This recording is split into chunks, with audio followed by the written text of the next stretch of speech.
Quiero pedirle que puedan estar puestos de pie en reverencia ante Dios para que podamos tener la lectura de su palabra, que es extraída de las epístolas a los Efesios,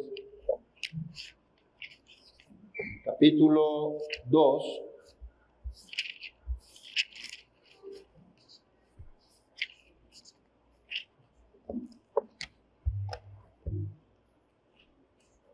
Versos del 1 al 10.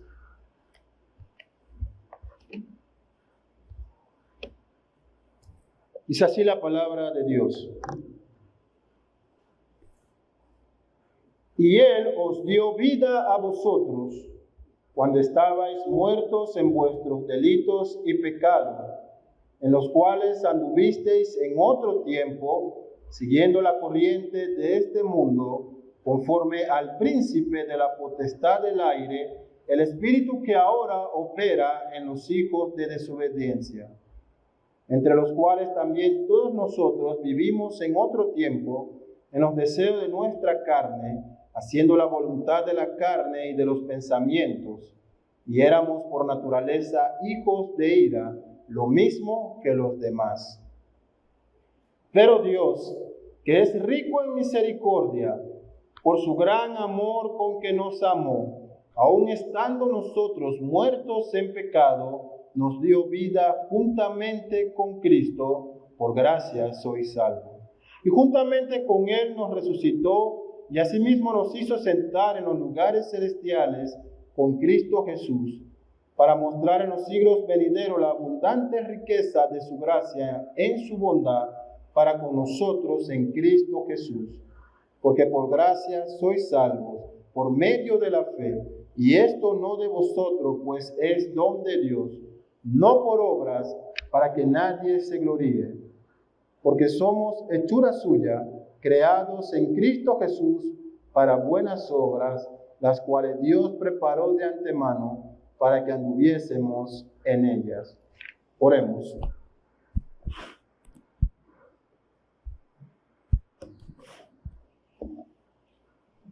Padre Celestial, nos acercamos ante ti en esta tarde, a través de los méritos de Jesucristo, tu Hijo, nuestro Señor y Salvador. Padre, elevamos a ti esta oración, Señor, confesando también nuestros pecados y faltas contra ti, Padre. Que en nuestra adoración, Señor, ninguno de estos pecados sean impedimento que estorben, Señor, nuestra devoción y alabanzas a tu nombre. Límpianos, Señor, de nuestros pecados a través de la obra de Jesucristo, nuestro Redentor. Padre, también rogamos que tu Espíritu Santo que tú has dado a tus hijos nos guíe en este momento en que abrimos tu palabra y meditamos en ella. Que tu Espíritu Santo, Señor, ponga estas verdades en nuestra mente y en nuestros corazones, y que podamos ser transformados y edificados por el poder de tu palabra, Padre. Te pedimos estas cosas, Señor, que tú obres en tu iglesia hoy, en Cristo Jesús, tu Hijo. Amén. ¿Pueden tomar sus asientos, hermanos? Hemos titulado el sermón de hoy, Una nueva vida en Cristo, extraída de estos 10 versos que inician el capítulo 2, y hemos dividido este sermón en 4 partes. La primera de ellas va a estar relacionada en ver esta visión tan clara que Pablo muestra de una vida sin Cristo, lo miserable que es.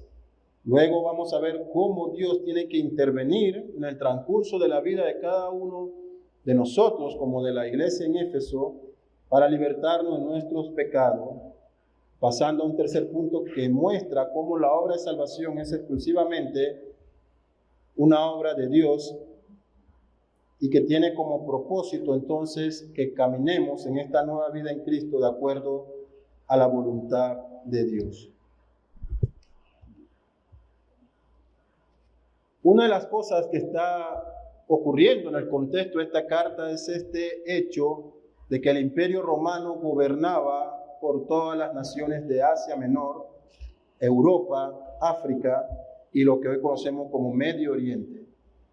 Y ser un ciudadano romano representaba muchos beneficios en la antigüedad. Para los tiempos de Pablo, esta era la ciudadanía deseada, como en nuestros días todos queremos tener el green card o la visa para ir a Estados Unidos, la ciudadanía deseada.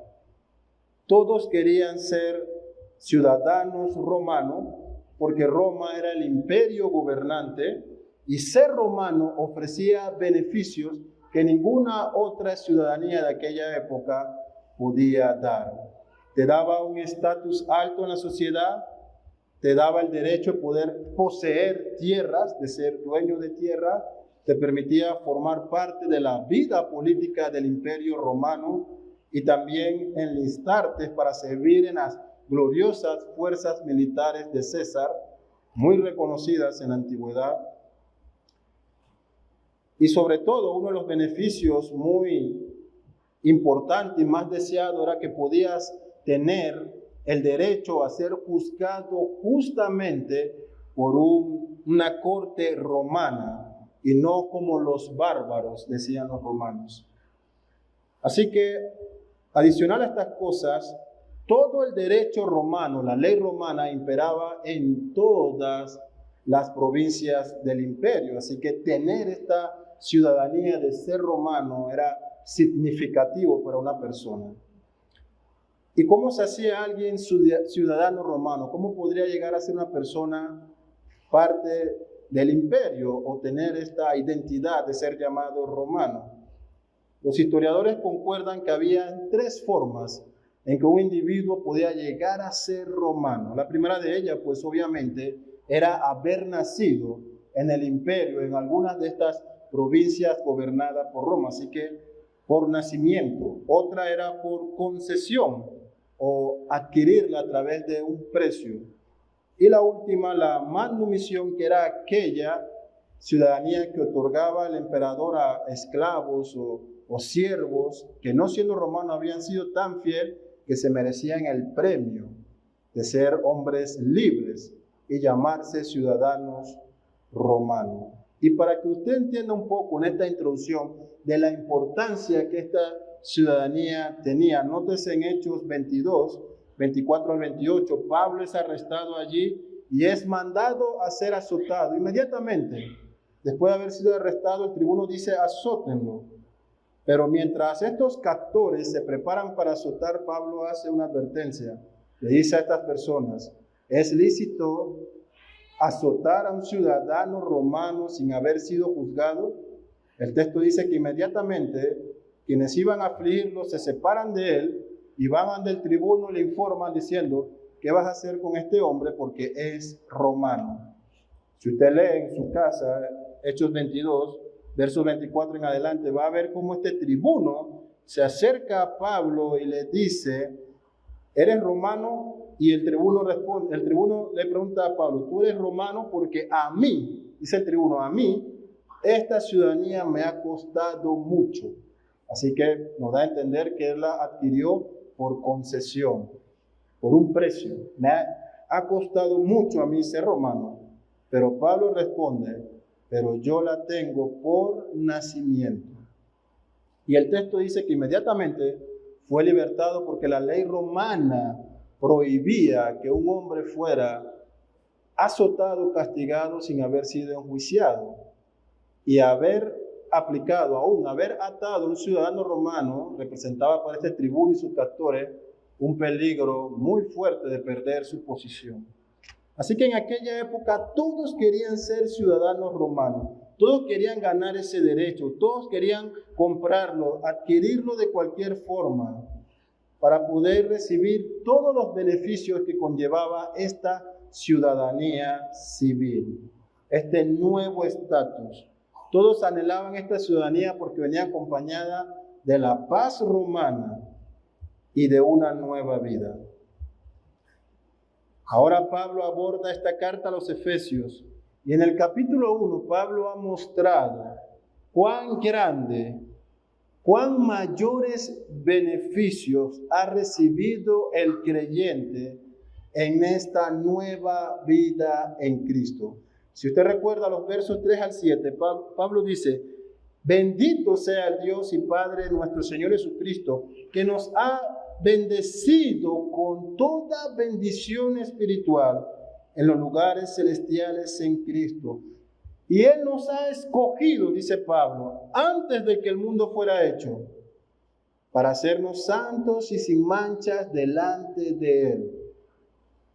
Él nos ha amado, continúa Pablo diciendo, nos ha predestinado para dotarnos hijos suyos por medio de Jesucristo, según el puro afecto de su voluntad. Así que Pablo presenta aquí, hermanos, lo sublime, lo glorioso de esta verdad, de esta ciudadanía que sí vale la pena, la de haber sido hechos hijos de Dios, con bendiciones que sobrepasan cualquier idea de beneficio terrenal, cualquier idea que se pueda tener de algún bien en esta tierra, que una ciudadanía cívica pueda dar. La ciudadanía celestial sobrepasa en gran manera. Nada se compara a esta ciudadanía, nada la iguala, nada la supera. Y no hay una ciudadanía en el mundo capaz de satisfacer o suplir lo que el hombre salvado por la gracia de Dios ha obtenido y experimentado en esta nueva vida que ofrece Cristo. Y no solo termina aquí, porque Pablo continúa diciendo que hemos recibido una herencia incorruptible, no solo beneficios que gozamos en esta vida, como la salvación, el arrepentimiento, la regeneración y la compañía del Espíritu Santo, como vimos el domingo pasado, sino que dice Pablo, esta ciudadanía nos ofrece una herencia incorruptible, guardada en el cielo. Está allí. Y para que no tengamos duda de que la perderemos, se nos da una garantía, se nos da un sello, se nos da el Espíritu Santo de que somos hijos de Dios. Ahora Pablo se acerca en este capítulo 2 para hablar sobre qué éramos nosotros sin esta ciudadanía. En los versos 1 al 3 dice así: y Él os dio vida a vosotros cuando estabais muertos en vuestros delitos y pecados, en los cuales anduviste en otro tiempo siguiendo la corriente de este mundo, conforme al príncipe de la potestad del aire, el espíritu que ahora opera en los hijos de desobediencia, entre los cuales también todos nosotros vivimos en otro tiempo en los deseos de la carne, haciendo la voluntad de la carne. Así que después de escuchar estas maravillosas verdades que se nos dice en el capítulo 1, podría ser tentador para los oyentes de Efesios y también para nosotros el pensar que por algún mérito nosotros hemos ganado el derecho de ser salvados, que por alguna obra personal nosotros merecemos que Dios nos redima. Y es posible que esta idea esté en el ambiente. Por eso Pablo aborda, llevando a sus oyentes y a nosotros hoy, a ver la realidad de nuestra vida, a ver lo que valemos sin Cristo. Así que de tal forma queda claro que nuestra vida sin Cristo es una vida miserable. Dice el texto, y Él os dio vida a vosotros. Pero en el original, la expresión se puede traducir como, estaban muertos sin Cristo. Así de claro es la palabra de Dios. Y tú que estabas muerto. Así que las Escrituras son claras al mostrar nuestra verdadera condición sin Cristo. Estamos abandonados en nuestra desolación. Las consecuencias del pecado nuestro no son consecuencias parciales en nuestra vida. No estamos medio enfermos o medio heridos, con poca fuerza, no. Son consecuencias totales, muertos, totalmente muertos sin Cristo. No hay ni siquiera una obra que pudiésemos hacer porque estamos incapacitados de poder obrar a favor de nuestra salvación. Así que Pablo ahora quiere aterrizar que si hay algún sentido de orgullo en la iglesia de Éfeso, si creen que las bendiciones, la elección, la predestinación, la adopción, la santificación y toda esta herencia que Dios tiene reservada para ellos es porque ellos se la merecen, los aterriza como a nosotros, haciéndonos ver lo miserable que fuéramos si simplemente Dios en la eternidad pasada hubiese elegido no salvarnos, muertos en pecado. Y es interesante porque él dice, vosotros, haciendo referencia a los gentiles, ustedes estaban andando en un camino de perdición. Pero él añade en los siguientes versículos, y nosotros, incluyéndose él y los judíos, y nosotros también, dice, vivíamos en otro tiempo en los deseos de nuestra carne. De tal forma que esto indica, mis hermanos, que toda la humanidad, toda la raza humana es culpable de pecado ante Dios. Tanto gentiles como judíos, ambos grupos son merecedores de algo. Ellos sí se merecen algo. No se merecen la salvación, pero se merecen toda la ira de Dios. Se merecen la condenación. Para que usted tenga una idea, en el contexto del pensamiento judío de aquella época, solo existían dos tipos de personas para el judío. Para ellos existía el pueblo de Dios, nosotros los judíos, el pueblo de la revelación, el pueblo que recibió la manifestación, que ha recibido los profetas, del cual tenemos la promesa del Mesías, y el resto, los gentiles, los perdidos, a donde no se le ha alumbrado la verdad, aquellos que están condenados. Esa es la mente del judío de la época, pero no muy diferente de la mente del romano, del gentil. El romano pensaba, nosotros somos el pueblo de la justicia y de la verdad. Ellos son los bárbaros, el resto.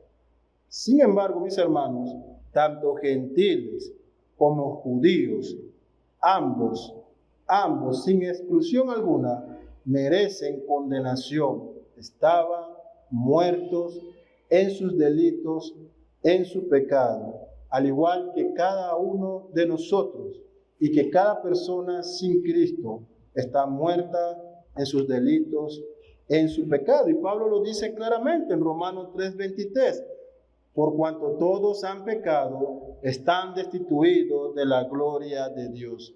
Así que si hay un veredicto en común para toda la humanidad, es el veredicto de ser culpables de ofender a Dios, culpables de pecar contra Dios. Cada persona, mis hermanos, en esta descripción está muerta. Su condición y su naturaleza, como lo describen los versos 1-3, es que por naturaleza son hijos de ira. Es decir, que sin Cristo cada persona ha nacido y está preparada como un recipiente solamente en el cual se llenará la ira y la condenación de Dios por su pecado. Eso es lo que nuestra vida vale sin Cristo, sin la obra de Dios. Cada ser que nació en épocas pasadas y cada ser humano que nace hoy viene bajo esa condición de pecado. Una condición heredada por el pecado original de Adán y Eva, pero una condición también ganada por mérito propio por el pecado que cada uno de nosotros comete en esta vida. Así que observamos con claridad esta verdad tan terrible que las Escrituras muestran y que en teología se ha llamado como la doctrina de la depravación total del hombre. Y las Escrituras han dejado esto muy en claro. Romanos 3, versos 10 al 20, nuevamente Pablo hablando ahí, se refiere a cada uno de nosotros. Él dice, no hay justo, no hay ni aún uno entre toda la humanidad. No hay quien entienda, no hay quien busque a Dios. Todos se han desviado, aún se han hecho inútiles. No hay quien haga lo bueno, no hay ni siquiera uno solo. Esa es la descripción de la humanidad sin Cristo. Y esta enseñanza de la doctrina, o esta doctrina llamada depravación total del hombre, debemos decir que no es popular, pero sí bíblica. Así que no interesa que no tenga muchos fans, porque sin Cristo, las Escrituras claras, sin Cristo nuestra vida es miserable y nuestro destino sin Cristo es aún más terrible. Así que tanto judíos como gentiles han ofendido a Dios y no hay nada de que puedan gloriarse, no hay nada que pueda generar un orgullo en ellos que le digan todas estas bendiciones, esta ciudadanía celestial que he recibido, esta gran herencia incorruptible que está guardada para mí, yo la he ganado, yo la he trabajado, no hay nada.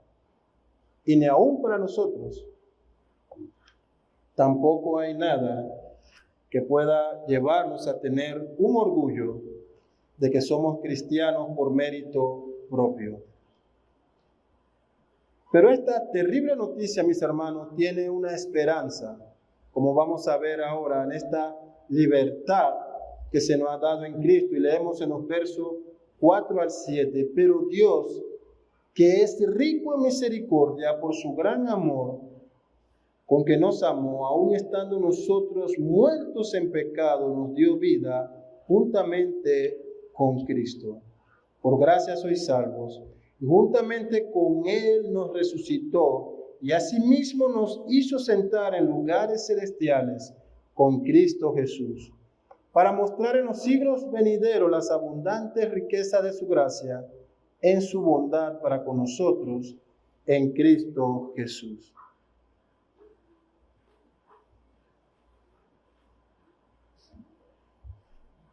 Así que Pablo ha sido muy claro, mis hermanos, en incluir en esta penosa realidad, en esta miserable verdad de la vida que tiene cada persona sin Cristo, a toda la humanidad.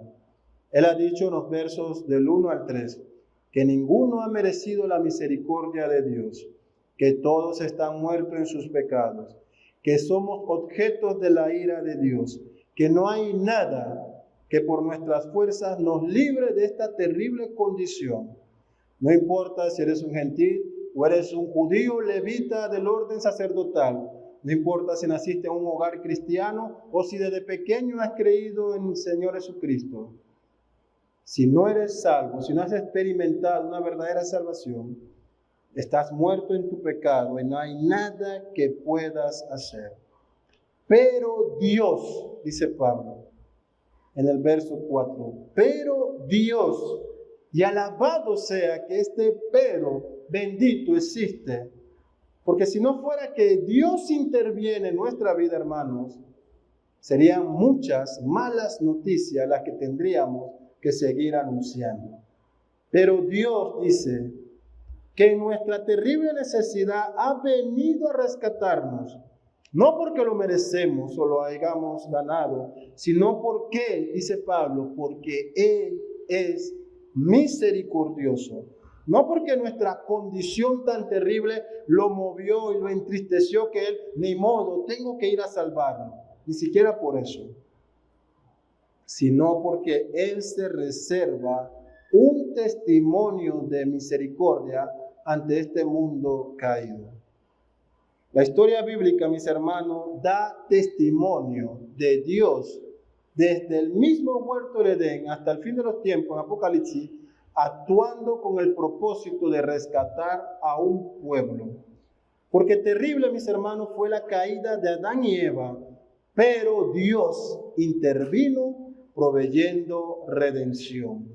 Horrible fue la esclavitud del pueblo de Israel en Egipto por más de 400 años. ¿Pero qué dice la Biblia? Pero Dios envió un libertador a través de Moisés. Atroz fue la idolatría en la tierra prometida una vez que Israel tomó posesión de Canaán y se estableció allí. Se olvidaron de Dios y fueron entregados a juicio. Pero Dios también intervino con jueces que le libraron y le hicieron volver a Dios. Así que tan desmensurado, mis hermanos, ha sido tu pecado y el mío, pero bendito sea Dios que Él intervino para salvarnos, que Él entró en nuestras vidas. Él no pidió permiso, como algunos dicen hoy, que Él es un caballero y que Él te salvará si tú le abres tu corazón. No, mi hermano. Él entra y toma posesión de lo que es suyo, porque Él lo ha elegido desde antes de la fundación del mundo. Si no, mira el testimonio de Pablo, quien iba camino a Damasco, no a jugar dominó con los creyentes allá, sino a llevarlo a la cárcel y matarlo. Pero Dios intervino, derribándolo, doblegándolo, salvándole, capacitándole y enviándole como su apóstol a los gentiles. Eso es lo que Él ha hecho en la vida de cada uno de nosotros. Él ha tenido que intervenir. ¿Y por qué Dios se ha acercado a nosotros? ¿Por qué Dios ha visitado nuestras vidas? ¿Por qué Dios nos ha levantado de esta muerte y de condenación? ¿Por qué Dios te ha libertado a ti de esa esclavitud del pecado y te ha llamado a ser hijo de Él, dándote vida? ¿Fueron acaso tus obras las que lo impulsaron a eso? No, ¿fue esa oración de fe que hiciste aceptando a Cristo? ¿Fue ese tratado que leíste? No, mis hermanos, no fue nada de eso. Pablo lo deja claro, porque Él, que es rico en misericordia, con un gran amor con que nos ha amado, nos dio vida juntamente con Cristo. Y para que usted tenga una idea de qué tan grande ha sido esta manifestación de amor, el texto más popular del Nuevo Testamento, Juan 3:16, nos permite apreciar esta magnitud del amor de Dios cuando dice: porque de tal manera ha amado Dios al mundo, que ha dado a su Hijo unigénito, para que todo aquel que en Él cree no se pierda, mas tenga vida eterna. Así que Dios ha revelado un grado tan alto, tan infinito, tan supremo, tan majestuoso, tan incomparable y trascendente en esta señal de amor, que lo más valioso en el universo fue entregado como sacrificio por nuestras vidas. Fue dado como señal de amor para todos aquellos que creerían según los propósitos de Dios. Ni siquiera nuestra mente finita y limitada es capaz de comprender lo que hubo en la redención, lo que significó para Dios dar a su Hijo perfecto y santo en reemplazo de nosotros, muertos y esclavos del pecado. Así de grande fue esta obra de amor. Así de grande es la riqueza de la misericordia de Dios, que nosotros, siendo hijos de ira, ahora podemos experimentar una salvación a través de que Él haya decidido intervenir en nuestras vidas. Así que Pablo es claro aquí en mostrarle a los efesios y a nosotros también hoy, que Dios nos amó sin que nosotros lo mereciéramos. Tenemos una nueva vida en Cristo, tenemos una ciudadanía celestial, porque Dios nos ha hecho sus hijos, porque Dios nos ha escogido, porque Dios nos ha predestinado para ser adoptados hijos de Él, no por méritos personales, sino porque esa fue su voluntad. Simplemente, mis hermanos, porque Él es rico en misericordia. Y alguien pudiese preguntar, ¿cuál ha sido el propósito de esta nueva vida en Cristo? Dice Pablo ahí mismo en esos pasajes: para mostrar en los siglos venideros las buenas personas que éramos cada uno de nosotros antes de que nos salvaran? Claro que no, mis hermanos. En última instancia, toda esta obra de redención tiene el único objetivo de engrandecer un nombre, no el nuestro, sino el de Dios, para mostrar en los tiempos venideros a todo el universo, a toda persona que nazca, para un testimonio ante el mundo de que a pesar de que todos merecen condenación, yo mostré misericordia en salvar a estos y hacerlos hijos míos, para mostrar las abundantes riquezas de su gracia que tenemos en Cristo. Así que nuestra salvación es un testimonio del nombre de Dios. Y nuestra salvación también, mis hermanos, derriba todo el argumento mundano que presenta un Dios malvado, alegre y gozoso de provocar el sufrimiento en sus criaturas, creando un infierno tenebroso para personas buenas.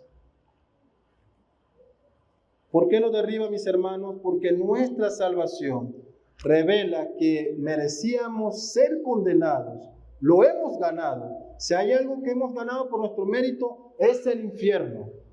Pero que Dios muestra misericordia interviniendo en nosotros, sacándonos de ese hoyo de pecado, limpiando todas nuestras imperfecciones, vistiéndonos con ropas de santidad, para que ahora seamos hijos de Él, para reservarse un testimonio de su grandeza, de las riquezas que hay en su gracia y de su gran salvación.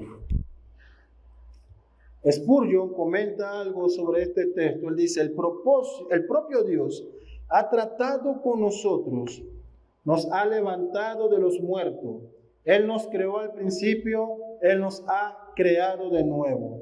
Él nos dio la vida cuando nacimos, pero ahora nos ha dado una vida más elevada que no podríamos encontrar en ninguna otra parte. Él debe darla invariablemente. Ningún hombre se dio vida a sí mismo jamás. Ningún predicador, independientemente de su entrega, puede hacer que uno de sus oyentes viva. Ningún padre, sin importar sus múltiples oraciones, ningún maestro, a pesar de sus muchas lágrimas, puede hacer que un niño viva para Dios.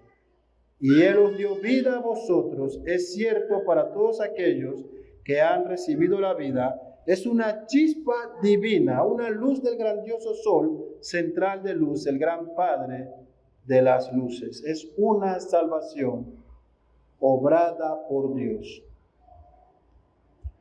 ¿Y cómo ha sido esta salvación? Versos 8 al 9. Porque por gracia sois salvos por medio de la fe. Y esto no de vosotros, pues es don de Dios, no por obra, para que nadie se gloríe.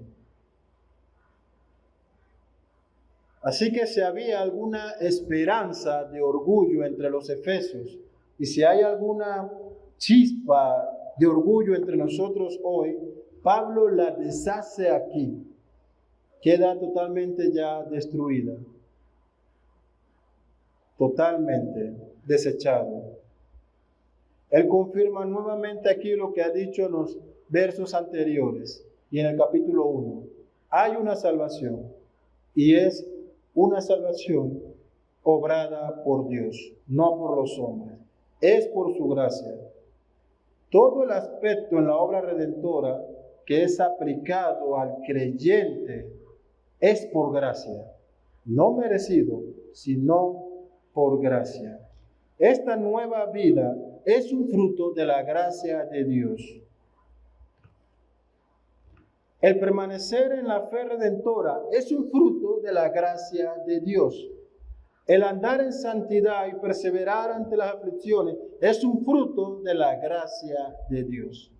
Todo es por gracia, no por obra. Ni siquiera el acto mismo de creer, que algunos han pensado, bueno, por lo menos yo coloco mi fe, yo la he puesto y Dios hace lo demás. Ni siquiera el mismo acto de creer es obra nuestra, es todo lo contrario, una obra del Espíritu Santo poniendo el don de la fe en nuestras vidas para que creamos. Y Pablo anticipa cualquier argumento cuando dice, y esto no de vosotros, pues es don de Dios. Ni los creyentes en Éfeso, ni nosotros tenemos nada en qué gloriarnos. No hay nada que por nuestras fuerzas pudiéramos producir, pues todo es por gracia de Dios. Así que mientras que el judío consideraba que el favor de Dios podía ser ganado a través de seguir los ritos, las tradiciones, observar la ley, cuidar los días y demás, Pablo le dice, no hay obra alguna. Para los creyentes en Éfeso judíos, no guardar la ley no te hará salvo. Si tú no crees y si no has recibido la fe para creer. Y mientras los gentiles pensaban que a través de sus ritos también y su adoración a dioses divinos paganos podían ganar el favor de sus deidades, Pablo deja muy en claro que esto no funciona con Dios, que la salvación es una obra de su gracia, que Él es quien se manifiesta a nosotros, porque en última instancia todos estamos muertos en nuestros delitos y pecados. Juan Calvino comenta en este verso lo siguiente, le comparto. Por lo tanto, vemos que el apóstol no deja nada a los hombres para la adquisición de la salvación.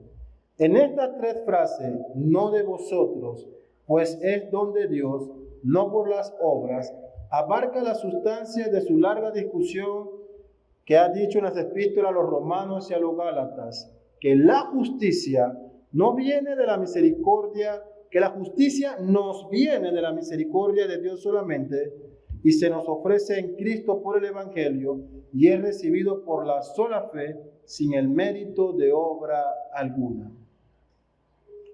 Así que toda la obra de redención depende de Dios.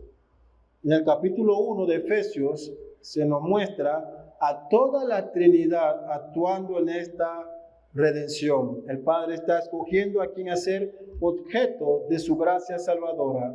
El Padre está predestinando a estas personas para que sean hijos suyos, que anden en santidad mediante la obra de Cristo. El Hijo está interviniendo, haciendo posible la salvación a través de su sacrificio en la cruz, encarnándose como hombre, humillándose como siervo, siendo entregado por los judíos ante los gentiles, siendo crucificado y maltratado, haciendo posible este sacrificio que satisfizo todas las demandas del Padre y abrió el camino de la salvación para nosotros.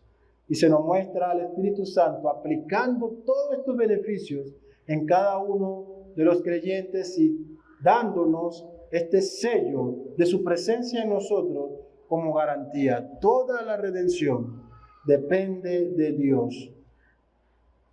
Todo es una obra de Él.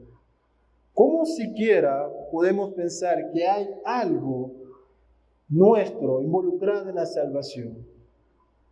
Que hay algo de nuestro esfuerzo que ayuda a Dios. ¿Cómo pudiera yo pararme y decirle, solo tienes que aceptarlo? Como si Dios está amarrado esperando que el hombre decida sí o no, acepto el sacrificio del Todopoderoso. Como si la obra de Cristo en la cruz depende de un sí o de un no, de hombre alguno en este mundo.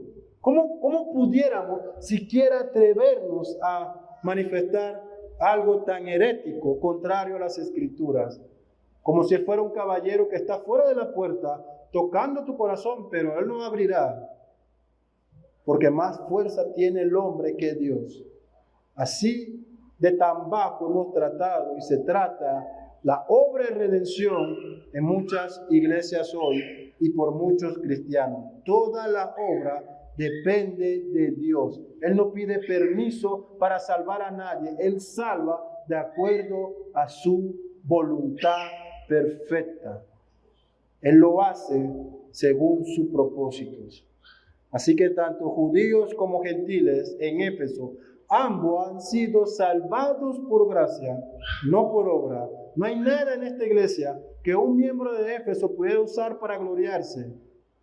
Todos estaban muertos, todos han sido salvos, todos han recibido la misma gracia. Nosotros también solo podemos estar agradecidos en Dios de que la misma gracia que Él manifestó para salvar a estos creyentes, también es la misma gracia que Él ha manifestado para salvarte a ti y a mí. Esto debería hacernos estallar de felicidad, porque si la salvación dependiera por un segundo de nosotros, mis hermanos, ya la hubiésemos perdido. Sencillo como eso. Así que tenemos esta unidad en Cristo. La iglesia ha sido rescatada del pecado para ser un solo pueblo, judíos, gentiles, todos redimidos por la misma obra, por gracia.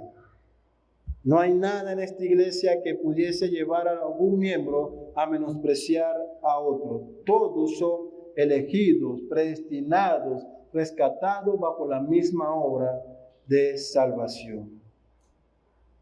¿Cuál es entonces el propósito de esta nueva vida que el creyente tiene en Cristo? El verso 10 lo deja muy en claro. Y espero que esto sea realidad en su vida. Note aquí, porque después que nos han sacado de la muerte en la que estamos y se nos ha dado por gracia la salvación, Dios no nos ha abandonado a nuestra suerte en este mundo caído, sino que aún Él, como un Padre responsable, coloca esa salvación en nuestros corazones y también nos da propósitos para que andemos como hijos de Él. Dice el verso 10, porque somos hechuras suyas, creados en Cristo Jesús. La palabra aquí es recreado, vuelto a ser ahora una naturaleza como hijos de Dios, creado en Cristo Jesús para buenas obras, las cuales Dios preparó de antemano para que anduviésemos en ella. Así que esta salvación, mis hermanos, no carece de significado, no carece de propósito. No fue tampoco un acto caprichoso de Dios. Tampoco ha sido una obra redentora que nos provee una licencia para que una vez salvos, siempre salvos, vivamos como nos dé la gana. Porque vivir como nos da la gana es evidencia de que nunca hemos sido salvos. Así que Dios ahora nos ha dado vida, nos ha resucitado en Cristo, nos ha amado con un amor tan grande que lo más valioso del universo fue entregado en rescate por nosotros. Él nos ha recreado nuevamente de confusión, desorden y muerte a vida, orden y regeneración, como Cristo, para ser como su Hijo Jesucristo. Somos hechos nuevas criaturas, dice el texto, no por nuestras fuerzas u obras, sino por gracia de Dios, no para satisfacer nuestras necesidades y caprichos y deseos, sino para la alabanza, para ser un testimonio al nombre de Dios. Ahora tenemos esta nueva vida en Cristo para andar en buenas obras. Y estas buenas obras son la consecuencia y la evidencia de que hemos sido salvados. Tenemos una nueva vida que nos capacita ahora sí para vivir en conformidad a la palabra de Dios. Una nueva vida que nos da la naturaleza de ser antes, sin esa vida, hijos de ira, para ahora ser en esta nueva naturaleza hijos de Dios. Una nueva vida que nos hace ahora querer buscar lo que antes odiábamos, es decir, agradar a Dios. Y esta nueva vida es un llamado a un camino de santidad, como clama el testimonio de las Escrituras. Note usted una y otra vez, sé santo porque yo soy santo y sin santidad nadie verá al Señor. Y ahora en Cristo nosotros deseamos ser santos porque queremos agradar a nuestro Padre, porque Él nos ha dado una nueva vida, porque ha recreado nuestra naturaleza para andar en buenas obras. Así que las consecuencias de esta nueva vida en Cristo es que esta nueva vida es guiada ahora por Dios a través de la presencia del Espíritu Santo en nosotros. Nuestra salvación depende de Dios, nuestra perseverancia depende de Dios, nuestra santidad es una ordenanza que Dios nos manda y que depende de Él porque nos va guiando con su Espíritu Santo. Y cuando no andamos en santidad es un acto de rebeldía contra la voluntad de Dios.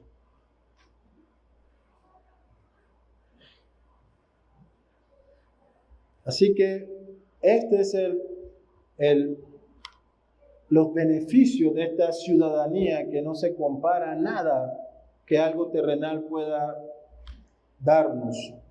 Dios interviene a la escena de nuestras vidas para salvarnos, para sacarnos del fango de nuestro pecado, para resucitarnos, para sostenernos en esta vida en Cristo, para modelarnos a la imagen de Jesús. Él es tan responsable que ni siquiera deja al libre albedrío nuestro futuro. Él coloca buenas obras para que andemos en ella. Esto significa, mis hermanos, que no hacemos buenas obras para salvarnos, sino que como hemos sido salvos, producimos buenas obras como hijos de Dios, porque tenemos una nueva vida en Cristo. Y quiero ir concluyendo ahora con estas breves aplicaciones. Lo primero que hemos notado en este acto de redención, aplicado por igual y sin distinción de parte de Dios en cada persona, es que en la iglesia, mis hermanos, todos tenemos esta unidad en Cristo porque hemos sido salvados por gracia, todos de la misma manera. Por consiguiente, en la iglesia de Dios no hay miembros de primera o de segunda categorías. Dios ha mostrado su gracia por igual con cada uno de nosotros, porque cada uno de nosotros estaba muerto en sus pecados. No era que yo estaba menos muerto que otro hermano. Todos y absolutamente todos estábamos en la misma condición, destituidos de la presencia de Dios, separados de Él, condenados al infierno. Y Él interviene con su gracia salvadora en la vida de cada uno de nosotros. La pregunta entonces es, ¿por qué dentro de la casa de Dios, por qué entre los creyentes se da la división, el enojo, la falta de amor entre nosotros? Estas son las buenas obras que Dios ha preparado. ¿Por qué entre matrimonios cristianos se dan los pleitos, la pugna, los intentos de divorcio? ¿Por qué? ¿Esas son las buenas obras? No lo son, mis hermanos. No son las buenas obras. Esas son las obras del pecado, no de la salvación. Es necesario la reconciliación. Ese es el camino entre las relaciones fraternales como hermanos.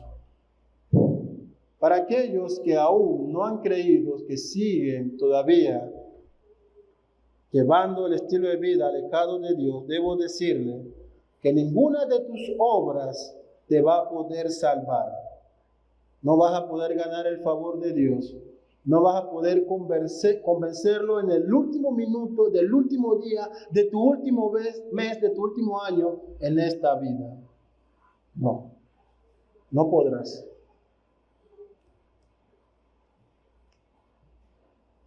Si tú no te arrepientes, si tú no confiesas tu pecado, si tú no clamas para que Él extienda su gracia y sus muchas misericordias en ti, mi hermano, mi amigo, lo que te depara es el infierno, y esto no es un cuento de hadas, no es parte de mitología griega o judía, es una realidad tan real como la vida que vives hoy, que sin Cristo lo que te depara es el castigo eterno.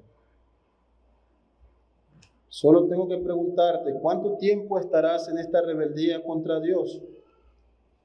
Y que a pesar de escuchar estas muchas advertencias, ¿seguirás viviendo alejado de Él?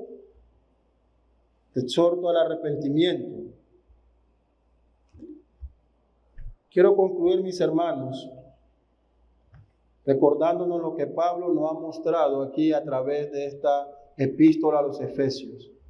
Él nos ha dicho que todas las bendiciones que hemos recibido en esta vida, en esta ciudadanía celestial, no son causa de algún mérito propio. Porque si los propósitos de Dios, piensa por un momento, si tan solo los propósitos de Dios dependieran de nosotros, cuán incierto sería todo. Cuán incierto sería nuestra salvación. Nada estaría seguro en la mano del hombre. Pero como no depende de nosotros, y alabamos a Dios por eso, sino que depende de Dios, su gracia no se detiene. No hay límites para su misericordia. Él hace visible y realidad la salvación.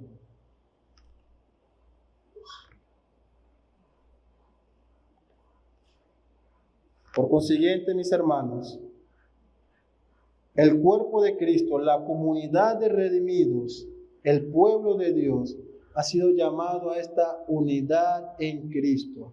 Tenemos un fundamento eterno en Jesús. Todos estamos unidos a Él porque Él nos ha comprado con su sangre. Tenemos esta nueva vida en Cristo y alabamos a Dios por eso. Oremos.